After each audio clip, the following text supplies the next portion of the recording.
ओम शांति, ओम शांति, ओम शांति। आज बाबा कह रहे हैं, मीठे बच्चे, तुम्हारी पढ़ाई का फाउंडेशन है प्यूरिटी, पवित्रता। पवित्रता है तभी योग का जौहर भरेगा। योग का जौहर है तो वाणी में शक्ति आएगी। सबसे मुख्य पवित्रता, पवित्रता से ही ज्ञान योग आएगा। बाबा से योग लगेगा और योग रहेगा तभी हमारे बोल में ताकत आएगी। प्रश्न है, तुम बच्चों को भी कौन सा प्रयत्न पूरा करना है? उत्तर, सिर पर जो विकर्मों का बोझा है उसे उतारने का पूरा कोशिश करना है। बाप का बनकर कोई भी विकर्म किया तो और ही बहुत जोर से गिर पड़ोगे। बीके की अगर निंदा कराई, कोई तकलीफ दी तो बहुत पाप हो जाएगा। बाबा बहुत बच्चे ज्ञान को छोड़कर जो ब्रह्मा कुमारियों का बुराई करते हैं ना, उसके लिए बाबा कह रहा कि अगर वैसा करते हो तो बहुत तकलीफ, बहुत पाप हो जाएगा। फिर ज्ञान सुनने या सुनाने से कोई फायदा नहीं होगा। ओम शांति। रूहानी बाप बच्चों को समझा रहे हैं कि तुम पतित से पावन बनकर पावन दुनिया के मालिक कैसे बन सकते हो। पावन दुनिया को स्वर्ग अथवा विष्णुपुरी, लक्ष्मी नारायण का राज्य कहा जाता है। विष्णु अर्थात लक्ष्मी नारायण का कंबाइंड चित्र ऐसा बनाया है, इसीलिए समझाया जाता है। बाकी विष्णु की जब पूजा करते हैं तो समझ नहीं सकते कि यह कौन है। हम लोग भी विष्णु की पूजा करते थे लेकिन नहीं समझते थे कि विष्णु कौन है। और विष्णु के साथ लक्ष्मी को कहाँ दिखाते थे कि पांव दबाते हुए दिखाते थे। लेकिन विष्णु जो है लक्ष्मी नारायण का कंबाइंड रूप है और जो पैर दबाते हुए दिखाए वो प्रकृति है। तो प्रकृति हमारी सेवा करते हुए है। तो महालक्ष्मी की भी पूजा करते, तो महालक्ष्मी नारी के रूप में हो गई कंबाइंड और विष्णु हो गया नर के रूप में कंबाइंड। दोनों जुड़ा हुआ लक्ष्मी नारायण का रूप। परंतु समझते नहीं कि ये कौन है। दोनों लक्ष्मी भी दिखाते, महालक्ष्मी भी दिखाते, लेकिन समझ में नहीं आता था। बाबा भी तुम बच्चों को भिन्न भिन्न रीति से समझा रहा है। अच्छी रीति धारण करो। कोई की बुद्धि में रहता है कि हम परमात्मा को, सभी की बुद्धि में रहता है कि परमात्मा तो सब कुछ जानता है, हम जो कुछ भी अच्छा या बुरा करते वह सब जानता है।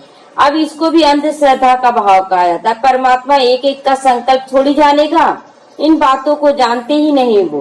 तुम जानते हो भगवान तो है पतितों को पावन बनाने वाला, तो हर एक का विचार एक एक सेकंड पकड़ते रहेगा कौन क्या सोच रहा है।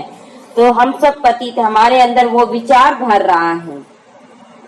पावन बनकर स्वर्ग के मालिक बनाते हैं। फिर जो अच्छी रीति पढ़ेंगे वो ऊंचा पद पाएंगे। बाकी ऐसे नहीं समझना है कि बाप सबके दिलों को जानता। अब टीचर जो पढ़ा रहा है स्कूल में, अब सारे स्टूडेंट को पढ़ा रहा, तो उसमें तो टीचर ये जानेगा ना कि कौन बच्चा कैसा पढ़ रहा है। इसका मतलब ये नहीं कि वो बच्चा कहाँ जा रहा, क्या कर रहा है, ये तो नहीं देखेगा टीचर। तो यहाँ भी बाबा ये नहीं देखता कि कौन बच्चा क्या सोच रहा। हाँ, पढ़ाते हैं, सबका पढ़ाई से ये मालूम रहता है कि कौन कैसा पढ़ रहा है। या फिर बेसमझी कही जाएगी कि कहेंगे भगवान सब जान रहा है। मनुष्य जो कर्म करते हैं उसके पीछे अच्छा या बुरा ड्रामा अनुसार उसको मिलता है। इसमें बाप का कोई कनेक्शन नहीं है। अगर बाप हर रीति से जाने, माँ बाप भी जानेगा कि मेरा बच्चा गलत काम करने जा रहा है तो तुरंत पीछा लग जाएगा कि नहीं हम अपने बच्चे को रोक दे। तो यहाँ भी ये माँ बाप है, लेकिन बाबा क्या बोलता है, हम तो न्यारा और प्यारा रहते हैं, तुम्हें तुम्हारे हाल पे छोड़ देते कि तुम जैसा भी कर्म करो, हम ज्ञान से रास्ता बताते हैं। यह ख्याल कभी नहीं करना कि बाबा तो सब कुछ जानता है। बहुत है जो विकार में जाते हैं, पाप करते रहते, फिर यहाँ और सेंटर पे भी आ जाते हैं। समझते हैं बाबा तो जानता ही है किस कारण से हम लोग गए, परंतु बाबा कहते मेरा ये धंधा ही नहीं है कि तुम सबके बारे में जानते रहे। तुम्हारे ऊपर जो पाप चढ़ रहा वो तुमको भोगना पड़ेगा। जानी जानन हार अक्षर भी रॉन्ग है कि वो सब कुछ जानने वाला। तुम बाप को बुलाते हो, आकर पति से पावन बनाओ, स्वर्ग का मालिक बनाओ, क्योंकि जन्म जन्मांतर के पाप सिर पर बहुत है। इस जन्म के भी बहुत पाप हो गए हैं। इस जन्म के पाप बतलाते भी हैं। बहुत ने ऐसे पाप किए जो पावन बनना बड़ा मुश्किल लगता है। मुख्य बात है पावन बनने की। पतित पावन गाते हैं ना। पढ़ाई तो बिल्कुल सहज है, परंतु विकर्मों का बोझा कैसे उतरे उसका प्रयत्न करना है। कभी कभी योग नहीं लगता परमात्मा से, कभी कभी अमृत वेले भी उठते हैं तो क्या होता है कि नींद आने लगता है या तो योग नहीं लगता है।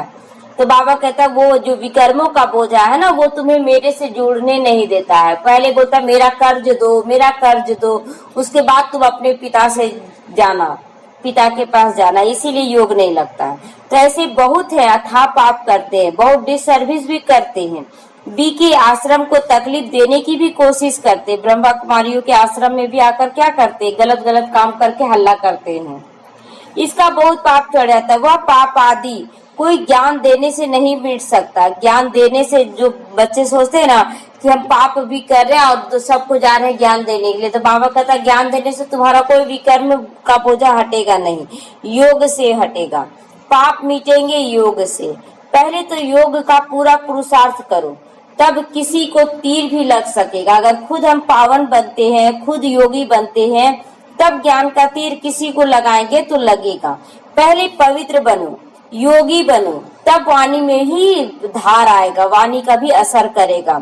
नहीं तो भल किसको भी कितना भी समझा देंगे, लेकिन बुद्धि से उसको जचेगा ही नहीं, तीर लगेगा ही नहीं। आज लोग सोचते ना कि ज्ञान बहुत अच्छा। आज देखिए पिछले बार कि ये लगा रैली निकला में तो वो छोटी सी बच्ची जो अनाउंस कर रही थी कि ऐसे बनो ऐसे बनो, लेकिन उसको तो पता ही नहीं कि ज्ञान क्या है, योग क्या है। और उसको अनाउंस, और लोग क्या बोल रहे थे, बहुत अच्छा बोल रही है, वो बहुत अच्छा बोल रही है। उससे क्या फायदा हो रहा है, लोगों का ध्यान भी नहीं जा रहा था, क्योंकि लोग देख रहे कि अरे ये लोग तो खुद पाप कर रहा है। तो असर तब होगा ना जब हम पावन बनेंगे, जब हम योगी बनेंगे, तब ज्ञान का असर होगा। केवल बोलने से असर नहीं होता कि बहुत अच्छा बोल रहे हैं। जन्म जन्मांतर के पाप है ना, बाबा कहता है जन्म जन्मांतर के पाप है। अगर हम जितना पावन बनेंगे ना, तो नहीं भी बोलेंगे ना, तो हमारे कर्मों से वह लोग आकर्षित होगा कि नहीं चल कर देखते आखिर क्या यहाँ हो रहा है। लेकिन अगर केवल ज्ञान दे रहे हैं और हम बन ही नहीं रहे हैं, तो लोग आएगा हमारे पास, नहीं आएगा। तो अभी जो पाप करते वह तो जन्म जन्मांतर से भी बहुत ज्यादा हो जाते हैं। क्यों? इसीलिए क्योंकि इस जन्म में हमें ज्ञान मिल गया, और ज्ञान मिलने के बाद भी हम पाप करते तो 100 गुना दंड पड़ेगा। कहा जाता है ना, सदगुरु का निंदक ठौर न पावे। लेकिन जब बाबा के बन गया, बनने के बाद भी हम गलत काम कर रहे हैं, तो बाबा कहता है उसको कोई ठिकाना नहीं मिलेगा। यह सत्य बाबा है, सत्य टीचर है और सत्य गुरु है। बाप कहते बीके की निंदा कराने वाले का भी पाप बहुत भारी है। बाबा को के साथ तो होता ही है, लेकिन अगर ब्रह्मा कुमारियों का भी कोई निंदा कर रहा है, उस पर भी पाप बहुत चढ़ जाता है। पहले खुद को पावन बनाओ। किसी को समझाने का बहुत शौक रखते हैं, योग पाई का नहीं है। लोग बच्चे क्या करते, खुद को तैयार किए नहीं या दूसरों को ज्ञान देने लगेंगे, तो उसका असर थोड़ा ही होगा, नहीं होगा। इससे कोई फायदा भी नहीं। बाबा कहता कोई फायदा नहीं है। बाप कहते मुख्य बात है याद से पहले पावन खुद बनो। तुम्हारे पावन बनने से ही अनेकों का कल्याण होगा। पुकारते भी है पावन बनाने के लिए ना, कि हे पतित पावन आकर पावन बनाओ, विषय विकार मिटाओ। भक्ति मार्ग में एक आदत सी पड़ गई है ये सब गाने की, कि हे पतित पावन पावन बनाओ, विषय विकार मिटाओ। धक्के खाने की, फालतू आवाज करने की। कितना कीर्तन गाते हैं, कीर्तन में कितना अच्छा अच्छा बात उसमें आता है, लेकिन कोई फॉलो करता है क्या? बस अच्छा राग में गा रहे हैं, बजा रहे हैं ढोलक आदि, प्रार्थना करते रहते, परंतु भगवान को कान कहाँ है? बिगर कान बिगर मुख सुनेंगे बोलेंगे कैसे? शिव बाबा क्या है? निराकार है, न आंख है न मुंह है, वो न सुनेगा न बोलेगा, तो क्या करेगा? उतना आवाज करके ही हम लोगों को भी क्या बोलता है, न मुख से बोलो न कुछ चिल्लाओ, केवल मन से मुझे बोलो। वह अव्यक्त है, तो तुम्हें भी अव्यक्त बनकर ही हमसे बात करना होगा, मुख से बात नहीं करना है। तो ये सब अंधश्रद्धा है। तुम बाप को जितना याद करोगे उतना पाप नाश होगा। ऐसे नहीं कि बाप जानते हैं, यह बहुत याद करता है, यह कम याद करता है। यह तो अपना चार्ट खुद को ही देखना है कि हम कितना याद करते हैं। बाप ने कहा याद से तुम्हारे विकर्म विनाश होंगे। बाबा भी तुमसे ही पूछते हैं कितना याद करते हो, बाबा भी तो हमसे पूछेगा ना। तो यहाँ क्या साबित हो रहा है कि हमारी आत्मा जो है हमारा पूरा गवाह बन रही है। मैं आत्मा ही अपने कर्मों का गवाह बन रही, बाबा नहीं है। और जब हम आत्मा बनकर बाबा के पास जाएंगे तो अपने ही विकर्मों का खुलासा करेंगे कि बाबा हम ये किए, हम ये किए। बाबा कुछ पूछेगा भी नहीं, लेकिन आत्मा में सच्चाई है ना, वो बोलने शुरू कर देगी। तो चलन से ही मालूम पड़ता है, सिवाय याद के पाप नहीं कर सकते हैं। ऐसे नहीं कि किसी को ज्ञान सुनाते हो तो तुम्हारे व उनके पाप कट जाएंगे। ज्ञान सुनाने से पाप नहीं करता है, पहले हम पावन बन जाएं। नहीं, जब खुद याद करेंगे तब पाप कटेंगे। बाबा कहता है खुद याद करने का मतलब क्या हुआ कि चिंतन करें कि बाबा मेरे अंदर कौन कौन सी कमी है। कमी को हम दूर करने का मतलब ये भी नहीं कि कल हम बाबा बाबा करवा कहने से क्या सोच रहे हैं, नहीं, बाबा के अनुसार हम चले। अब बच्चे आकर माँ बाप को माँ कह रहे, आप जाकर गलत काम करे, आप कितना प्यार देंगे? अगर आपको सुन लेंगे किसी के द्वारा कि नहीं आपका बच्चा ऐसे बदमाशी कर रहा, आपको प्यार लगेगा कि हम करें? नहीं लगेगा। लगेगा कितना बदमाशी कर रहा, कितना भी प्यार से बोल लेगा वो, लेकिन बोलिएगा कि नहीं पहले तुम सुधरो, उसके बाद हम तुमसे प्यार करेंगे। तो यहाँ भी बाबा कहता है जब खुद को तुम तैयार करोगे तभी तुम्हारे पाप कटेंगे। मूल बात है पावन बनने की। बाप कहते मेरे बने हो तो कोई पाप मत करो, नहीं तो बहुत जोर से गिर पड़ोगे। उम्मीद भी नहीं रखनी है कि हम अच्छा पद पालेंगे। बाबा कहता उम्मीद भी मत रखो कि अगर ज्ञान सुनने आ रहे हो, आप पाप भस्म नहीं कर रहे हो तो तुमको ऊंचा पद हम दे देंगे। इसलिए ये मत सोचना है कि हम यहाँ आ गए तो ऊंचा पद मिलेगा। ऊंचा पद तभी मिलेगा जब हम खुद को तैयार करेंगे। प्रदर्शनी में बहुतों को समझाते हो, बस खुश हो जाते हो, हमने तो बहुत सेवा कर ली, परंतु बाप कहते पहले तुम तो पावन बनो। इसीलिए बाबा कहता हमारा चाल चलन, बोल चाल, खान पान, रहन सहन, हर चीज में वो झलकना चाहिए कि इसको बना कौन रहा है, ऐसा इतना तैयारी क्यों करवा रहा है, कौन करवा रहा है। तो बाप को याद करो। याद में बहुत फेल हो जाते हैं। ज्ञान तो बहुत सहज है, सिर्फ 84 का चक्र को जानना है। उस पढ़ाई में कितने हिसाब किताब पढ़ते हैं, मेहनत करते हैं ना। स्कूल पढ़ाई जो बच्चे पढ़ते हैं उसमें कितना तरह का किताब कॉपी आता है। यहाँ तो बस याद करना है, बाबा की याद से अपने आप को पावन बनाना है। कमाएंगे क्या? पढ़ते पढ़ते मर जाएं तो पढ़ाई खत्म हो जाता है। स्कूल पढ़ाई पढ़ते पढ़ते अगर ऊंचा पढ़ाई पढ़ लिया या कोई पद भी पा लिया और अचानक शरीर छूट गया, वो क्या कमाएगा? लेकिन हम लोगों की पढ़ाई में हर जगह प्राप्ति है। अगर जितना भी पढ़े, जितना भी हम पावन बने, वो संस्कार हम लेकर ही जाएंगे। तो बच्चे जो जितना याद में रहेंगे उतनी धारणा होगी। पवित्र नहीं बनोगे तो पाप नहीं मिटाएंगे, तो सजा भी खानी पड़ जाएगी। ऐसे नहीं कि हमारी याद तो बाबा को पहुंचती ही है ना। बाबा क्या करेंगे याद करने से, जब तुम मेरी बात को मान ही नहीं रहे हो? बाबा क्या करेगा? उनके श्रीमत का पालन करने से ना हम आगे बढ़ेंगे। तुम याद करोगे तो तुम पावन बनोगे। बाबा उसमें क्या करेगा? क्या शाबाशी देगा कि तुम बहुत याद करते हो? याद तो करते हैं लेकिन बाबा हमसे नहीं हो रहा, बाबा हमसे ये नहीं हो रहा, तो क्या करेगा बाबा? बच्चे को हम सब कुछ दे रहे हैं, बार बार फीस दे रहे हैं, स्कूल का फीस दे रहे हैं, सारा सामान दे रहा है। बच्चा बोल रहा हमको पढ़ने मन ही नहीं कर रहा, हमको मन ही नहीं कर रहा। कितना दिन ट्राई करेंगे? साल, 2 साल, तीसरा साल बोलेंगे जाओ तुम्हारा किस्मत में जो होगा वही होगा, तो कुछ नहीं कर पाएंगे। यहाँ भी बाबा कहते हैं कि बच्चे बोलते हैं हम याद कर रहे, अब विकर्म विनाश कर ही नहीं रहे हैं। तो बहुत बच्चे जो कहते हैं हम तो सदैव बाप को याद करते ही रहते हैं, उनके बिगैर हमारा है ही कौन, यह सब गपोड़ा मार देते हैं। अगर बाप की याद रहे तो अपने विकर्मों का बोझा कम हो जाए, वो श्रीमत पे चले। याद में बड़ी मेहनत करनी। आज लोग बच्चे बोलते हैं ना कि नहीं हो पा रहा है, हमसे कुछ नहीं हो पा रहा, हमसे धारणा नहीं हो पा रहा। ये आपकी कमजोरी जो नहीं हो पा रहा, किसी और का दोष नहीं है। अगर हम ठान ले कि हमको पावन बनना है, हमें ये धारणा करना है, किसी में ताकत नहीं जो हमको रोक सके। तो हम याद करते हैं या नहीं यह समझ नहीं सकते हैं, अनजाने में कह देते हैं कि हम याद करते हैं। मेहनत बगैर कोई विश्व का मालिक थोड़ी बन सकता है। यहाँ भी अगर डॉक्टर इंजीनियर बनना तो बहुत मेहनत करनी पड़ती है, ऊंचा पद पा नहीं सकता अगर बिना मेहनत के। याद का जौहर जब भरे तब सेवा कर सके, फिर देखा जाए कि कितनी सेवा की, कितनी प्रजा बनाई। हिसाब चाहिए ना, हम कितनों को आप समान बनाते हैं। जब हम खुद ही नहीं बनेंगे तो दूसरों को बोलेंगे कि आप पवित्र बनो, नहीं ऐसे तो हम भी चल ही रहे हैं, आप भी ऐसे ही चलो, सो बोलेंगे। जितना हम पवित्र बनेंगे उतना दूसरों को बोलेंगे नहीं आपको भी करना है, तभी तो बोलेंगे बाप समान हम बना रहे हैं। प्रजा बनानी पड़े ना तब रजाई पद पाओगे। बाबा कहता प्रजा भी कैसा बनाना, बाप समान बनाना है, तभी तो वो हमारी बात मानेगा। तो वह अभी कुछ है नहीं, योग में रहे, जौहर भरे तब किसी को पूरा तीर लगे। शास्त्रों में भी है ना, पिछाड़ी में भीष्म पितामह द्रोणाचार्य आदि को ज्ञान दिया गया।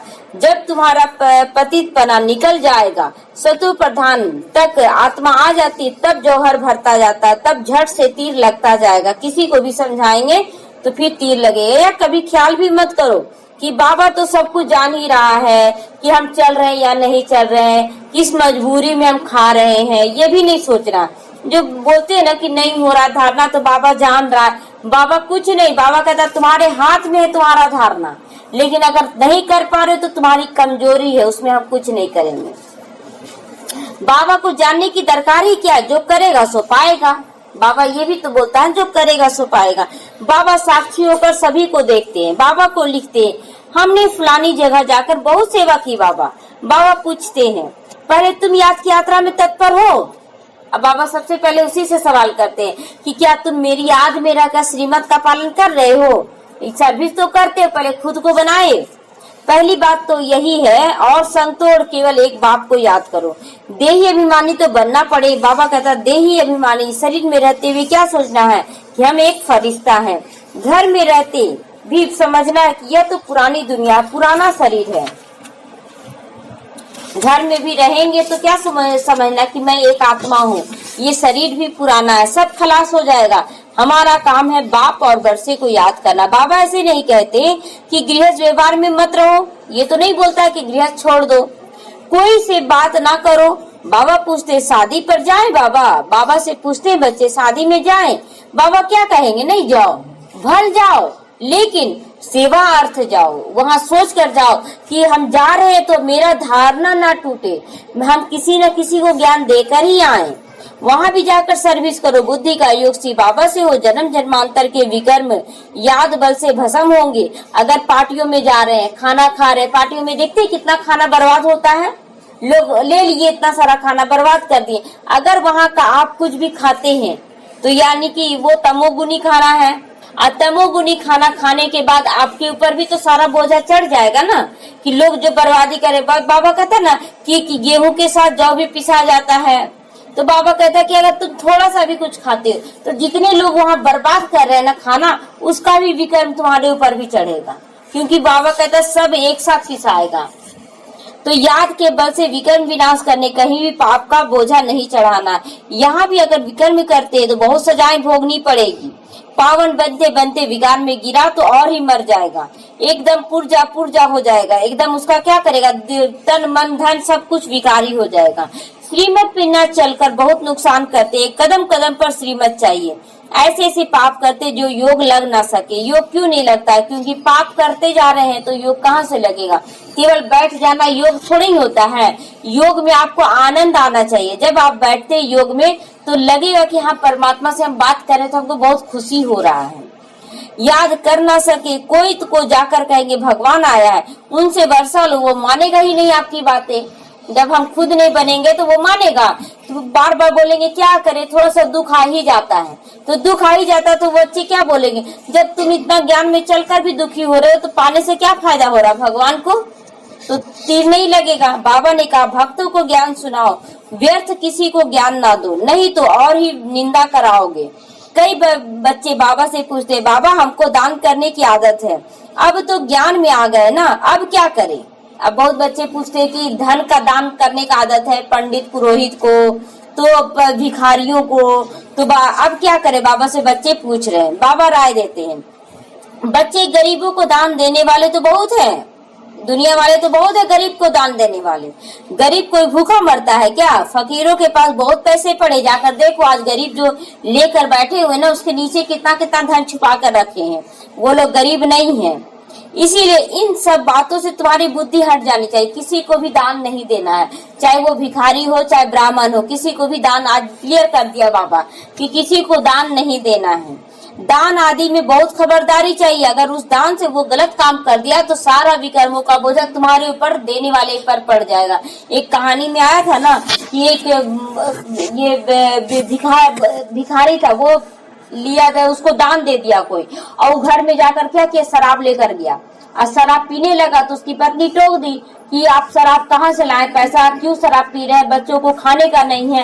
वो क्या किया ना, शराब पिया हुआ था, उसी धुन में क्या किया, अपने बीवी बच्चों को इतना मारा तो दोनों मर गया। अब इतना सारा पाप का बोझा किस पर गया, जो दान दिया। तो इसीलिए हम तो देखने नहीं जा रहे ना। आज बाबा क्या बड़ा कलयुगी वातावरण है, बाहर से वो लोग दिखाते हैं कि हम बहुत गरीब, हाथ पैर भी अपने आप को कैसा टेढ़ा उड़ा कर लेते हैं और उसके बाद सीधा रहता है सबका। तो इसीलिए उस पे फंसना नहीं। बहुत ऐसे ऐसे काम करते हैं, बात मत पूछो। उन लोग ऐसा ऐसा काम करता है कि बात मत पूछो। बाबा का देखा सब झूठा बात है, वो सब झूठी बाद में बताएंगे। ये सब बातें आप लोग को बाद में बताया जाएगा।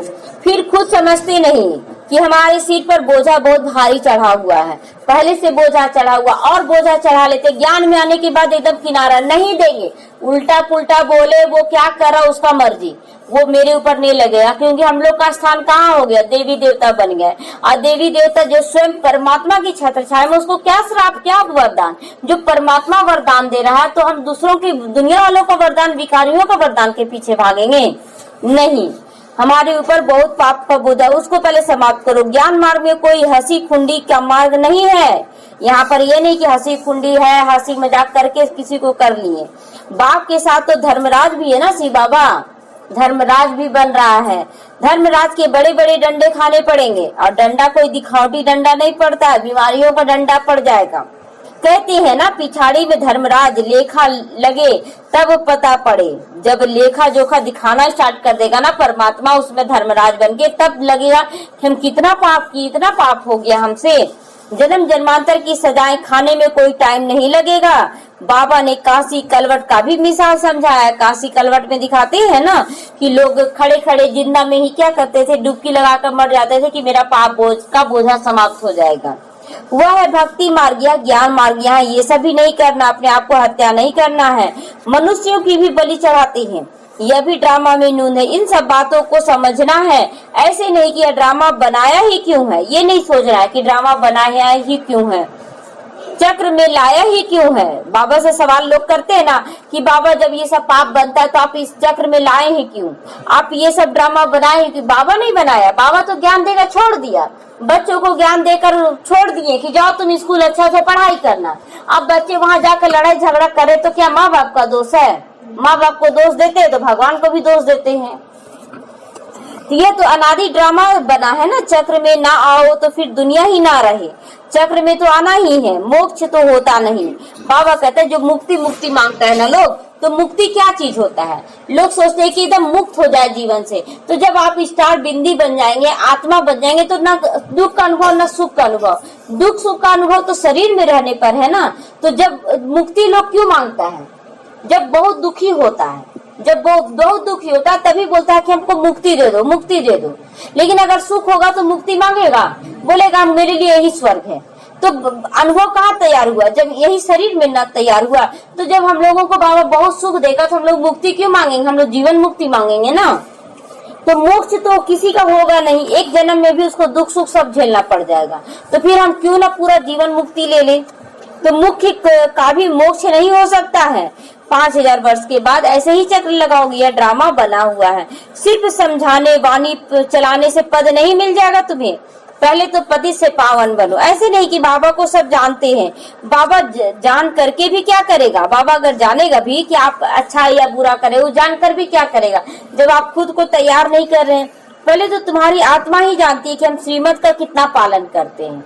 हर एक आत्मा जान रही है कि हम कितना पालन करते हैं, कहाँ तक बाबा को याद करते हैं। बाकी बाबा यह बैठ कर जाने, इससे क्या फायदा हो जाएगा?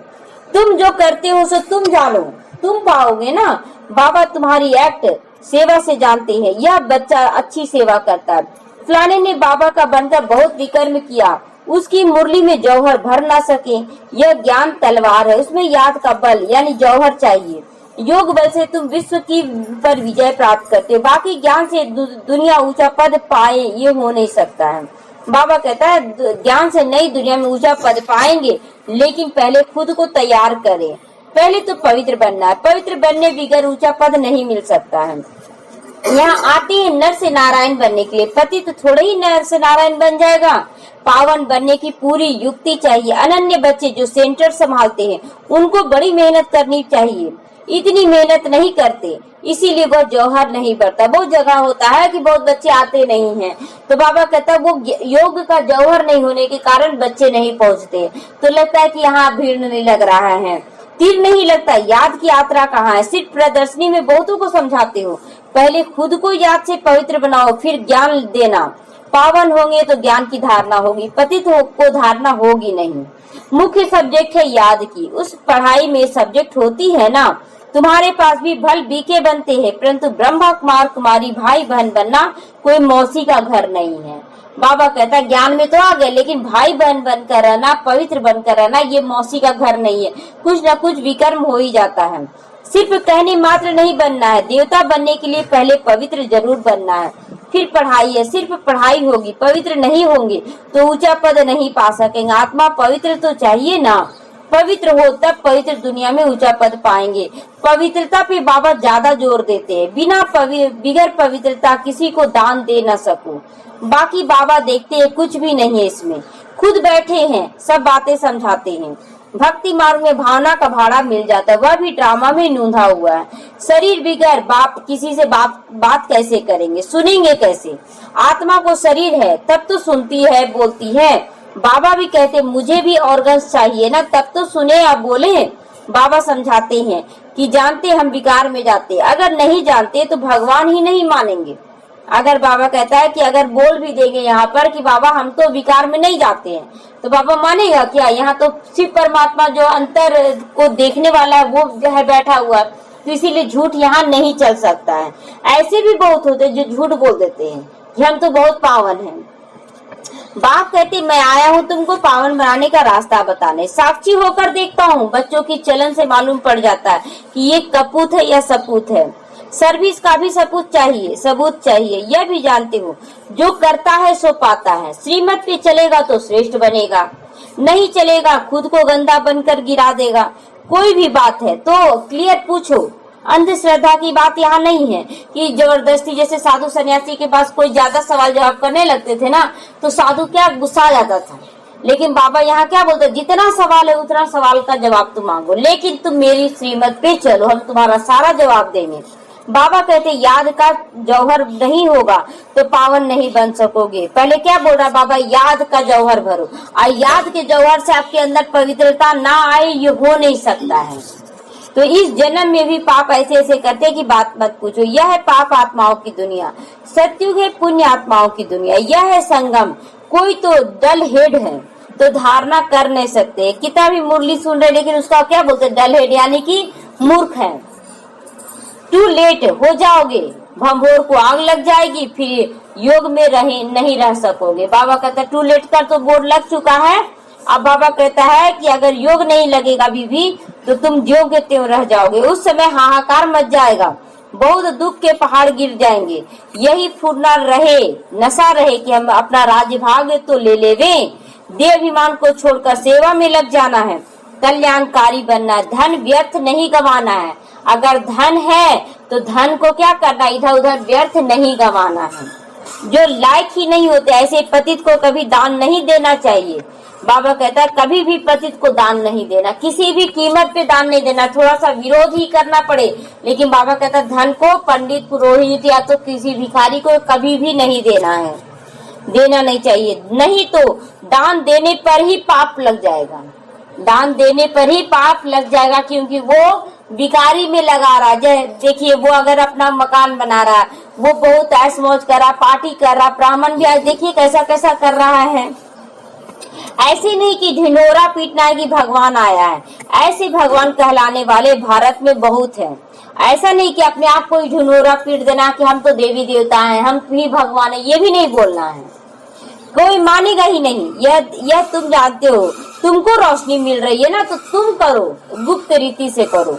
अच्छा, मीठे मीठे सीखी लदे बच्चों प्रति माता पिता बाप दादा का याद प्यार और गुड मॉर्निंग। रूहानी बाप की रूहानी बच्चों को नमस्ते। हम रूहानी बच्चों की ओर से रूहानी माता पिता बाप दादा को याद प्यार गुड मॉर्निंग और नमस्ते नमस्ते। धारणा के लिए मुख्य सारे, पढ़ाई के साथ साथ पवित्र जरूर बनना है। ऐसा लायक सपूत बनकर सर्विस का सबूत देना है। श्रीमत पर स्वयं को श्रेष्ठ बनाना है। स्थूल धन भी व्यर्थ नहीं गंवाना। स्थूल धन, ज्ञान धन तो व्यर्थ नहीं बोलता बाबा, लेकिन स्थूल धन भी किसी को नहीं देना है। पतितों को दान भूलकर भी नहीं करना। ज्ञान धन भी पात्र देखकर ही देना, जहाँ तहाँ ज्ञान नहीं देना है ज्यादा। जो समझने के लिए रेडी है, वो सुनना चाह रहा तभी देना उसको सोच समझ कर। वरदान है सदा मोल्ड होने की विशेषता से संपर्क और सेवा में सफल होने वाले सफलता मूर्त भव। मोल्ड भी होना, देखिए अगर सामने वाला आपका बात नहीं मान रहा लेकिन हमको रहना उसी के साथ है तो उसके अनुसार भी चलना, लेकिन अपनी धारणा को लेते हुए मेरे ऊपर उसका अधिकार नहीं, हाँ उसके ऊपर उसका अधिकार है, तो हम उसको जबरदस्ती नहीं कर सकते, अपने ऊपर तो हम कर सकते हैं ना, अपने आप को हम बना सकते हैं। तो जिन बच्चों में स्वयं को मोल्ड करने की विशेषता है वह सहज ही गोल्डन एज की स्टेज में पहुंच सकता है। जैसा समय, जैसा परिस्थिति, उसी प्रमाण अपनी धारणाओं को प्रत्यक्ष करने के लिए मोल्ड होना पड़ता है। बाबा कहता है जैसा समय है, जैसे शेर के लिए कहते हैं ना कि जब स्थिति वैसा नहीं रहता है तो वो क्या करता है, 2 कदम पीछे ले लेता है, उसको अचानक से 4 कदम आगे बढ़ जाता है, तब उसका प्रहार होता है। तो ऐसा ही हम लोगों को करना कि अभी अगर नहीं हो पा रहा परिवार ऐसा, तो पहले योग से क्या करे, उसमें ताकत भरे कोई भी धारणा करने के लिए, उसके बाद उसको बोले तो अपने आप धारणा हो जाएगा। मोल्ड होने वाले रियल गोल्ड बन जाते हैं। जैसे साकार बाबा की विशेषता देखी, जैसा समय जैसा व्यक्ति वैसा रूप धरते थे, ऐसे फॉलो फादर करो तो सेवा और संपर्क सब में सहज ही सफलता मूर्त बन जाओगे। स्लोगन है जहाँ सर्व शक्तियां हैं वहाँ निर्विघ्न सफलता साथ है। जहाँ सर्व शक्ति वहाँ निर्विघ्न सफलता साथ है। ओम शांति। निर्विघ्न का मतलब आप लोग जान रहे क्या होता है? निर्विघ्न का मतलब लोग समझते हैं कि विघ्न आए ही ना, लेकिन नहीं, निर्विघ्न का मतलब है कि विघ्नों पे हमारी विजय होते हुए हम आगे बढ़े। ये होता, बहुत बच्चों में होता है कि विघ्न आ रहा है यानी कि